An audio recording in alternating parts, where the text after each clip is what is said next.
December 1972, Apollo 17 touched down on the moon, and then nothing. For over 50 years, no human has returned. So, what happened? Why did NASA stop going to the moon after Apollo 17? The answer isn't just one thing, it's politics, money, and shifting priorities. Let's break it down.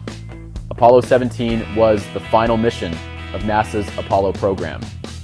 It was a massive success, the longest lunar stay, the most samples collected, and the last time humans have walked on another world.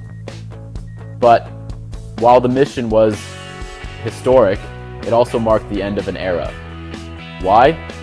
Because America had already won the moon race. Apollo was born during the Cold War.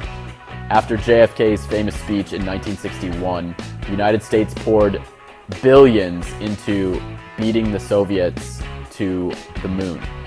When Neil Armstrong took that first step in 1969, the goal was achieved. Politicians lost interest, the race was over, Apollo wasn't cheap. At its peak, NASA took up over 4% of the federal budget. That's equivalent to hundreds of billions today. By the early 1970s, public support was fading. The Vietnam War was ongoing and inflation was hitting hard. Something had to give. Apollo 18, 19, and 20 were all planned and canceled. The cost was simply too high for missions the public saw as routine. Moon landings went from national triumphs to just another news story. NASA's focus shifted. Instead of going farther, they looked inward. In 1973, Skylab launched America's first space station.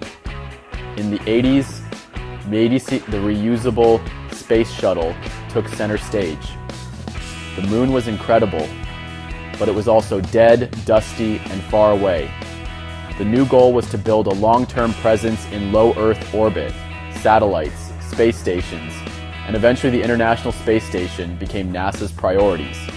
Now things are changing. NASA's Artemis program plans to return humans to the moon, this time to stay. Private companies like SpaceX are building next-generation rockets, and countries like China are preparing their own moon missions. It's been over 50 years since Apollo 17, but we're finally ready to go back, not just to plant flags, but to build a future. So why did NASA stop going to the moon? Because the race was won, the cost was high, and the focus shifted. But now, a new chapter is beginning. Will you be watching when the next human sets foot on the moon? Subscribe for more space history, science, and the future of space travel.